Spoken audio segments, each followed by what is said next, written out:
Il y a quelque temps, les amis, nous avons davantage approfondir la notion de méditation et de réflexion.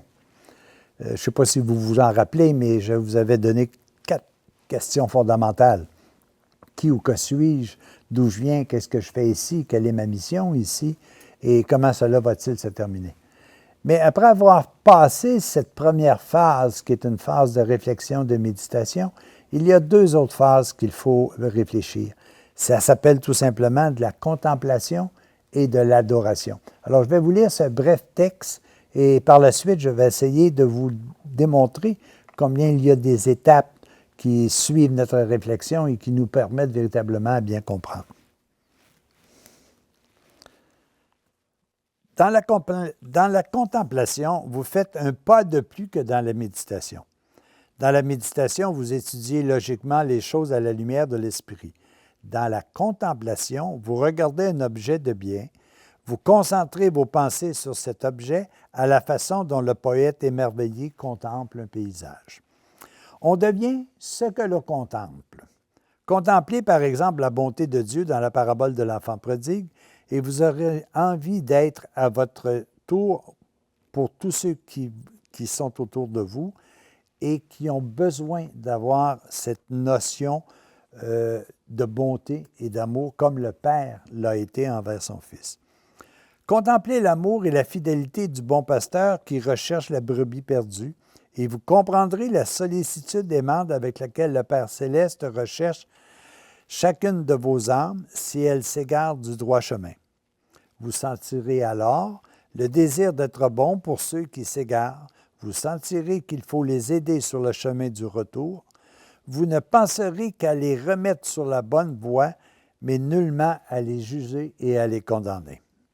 Si vous avez contemplé Dieu dans ses agissements, vous éprouverez le besoin de vous comporter de la même façon divine.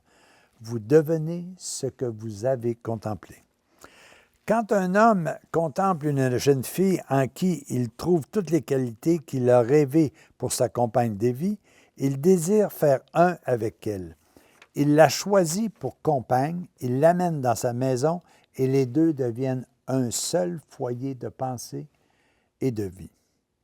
De la même façon, en contemplant Dieu dans vous adoptez ses pensées, ses manières, ses comportements, et votre vie se transforme peu à peu à l'image de la sienne.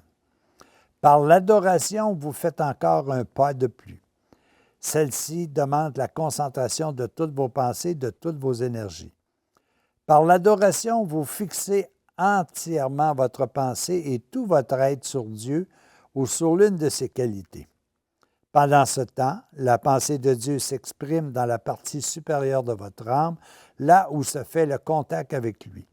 À ce moment-là, le plan de Dieu devient votre plan. C'est parce que j'étais venu pour accomplir la volonté de mon Père, pour exécuter son plan divin, que je passais des heures et souvent des nuits entières dans la contemplation et l'adoration de mon Père céleste. Entrez souvent en contact avec Dieu dans la partie supérieure de votre âme. C'est la condition pour travailler efficacement à l'édification du royaume et pour progresser plus vite dans la vie spirituelle. Alors, vous venez d'entendre ce que Jésus le Christ nous dit sur les 2 étapes qui suivent ce qu'on appelait antérieurement la méditation et la réflexion. Vous devez maintenant vous placer dans une situation de contemplation. Est-ce que vous êtes capable de regarder tout ce qui est à l'intérieur de vous et à l'extérieur de vous et de vous émerveiller sur tout ce que vous avez sans que vous ayez eu un seul effort à faire pour avoir tout ce qui vous entoure en vous et autour de vous? Prenez l'exemple, on a des milliards de cellules à l'intérieur de nous qui se génèrent régulièrement, qui contrôlent même les cellules qui décident d'être mauvaises et qui les éliminent pour en créer de plus saines, de plus fortes.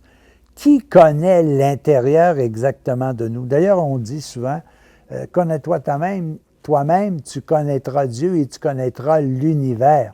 Se connaître soi-même, c'est un défi Parce que nous autres, on a toujours l'impression que pour connaître, il faut qu'on soit capable de capter par nos sens matériels, nos sens extérieurs. Alors qu'en réalité, même les gens les plus scientifiques au monde découvrent davantage le fonctionnement du corps humain. C'est dans l'invisible, c'est un univers. Mais on a fait quoi pour pouvoir faire en sorte que notre cœur fonctionne bien, que nos poumons fonctionnent bien, que tout notre système de captage des messages, autant au niveau auditif, au niveau senteur, au niveau des yeux, qu'est-ce qu'on fait pour que ça fonctionne? Vous savez, on est bien plus porté à essayer de la détruire parce qu'on ne connaît pas l'importance qu'ils ont et tranquillement, on s'aperçoit qu'en bout de ligne, on a des problèmes. Regardez à l'extérieur de vous.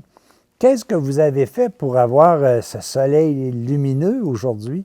La chaleur qu'il nous donne, la lumière qu'il nous procure, l'immensité du bois qui nous entoure, la nature qui est là. Et je regarde même ici, juste au Québec, là, actuellement, on voit des étendues et des étendues de verdure qui ne sont pas encore ou très peu exploitées. Mais tout ça est à notre portée. Est-ce qu'on contemple tout ça? Est-ce qu'on est capable de juste se dire « Hey, qu'est-ce que j'ai fait pour tout avoir ça? » Moi, j'essaie de me construire une petite cabane. Mais hey, j'ai l'univers comme maison. Est-ce que je la comprends, cet univers-là? On n'a qu'à regarder des émissions comme moi, je savoure, les découvertes, par exemple.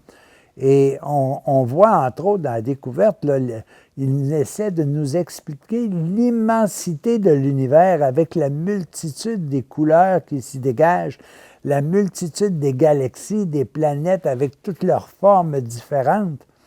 Et il y avait justement un astronaute qui nous disait « Ce serait faire honte à l'intelligence, à mon intelligence, que de penser que nous sommes les seuls êtres vivants dans tout cet univers-là. » Hey, on a fait quoi pour créer ça?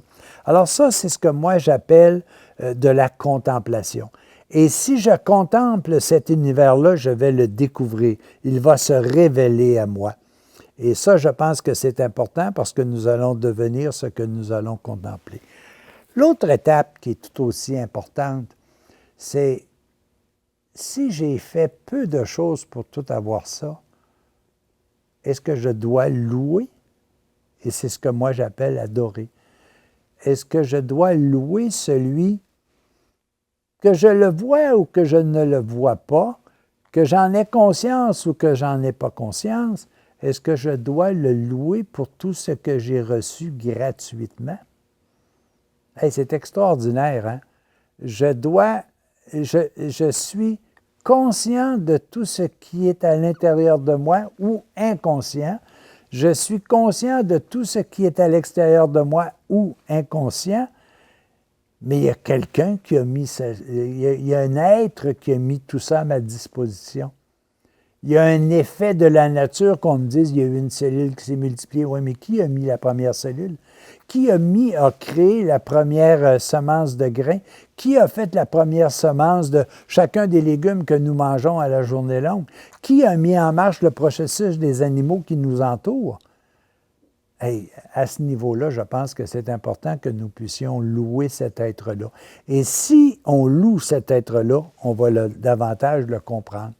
On va davantage cheminer par lui. On va peut-être prendre davantage précaution de tout ce qui nous est donné si gratuitement. Alors, les amis, nous sommes entourés de merveilles.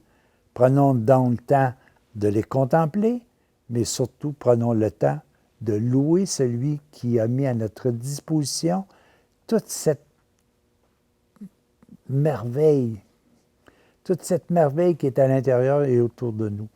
Et demandons-lui de nous faire prendre conscience que nous devons respecter ce que nous avons et louer celui qui nous a tout donné. Il nous a même donné sa vie. Méditons, contemplons, louons. À tous et à chacun, bonne journée.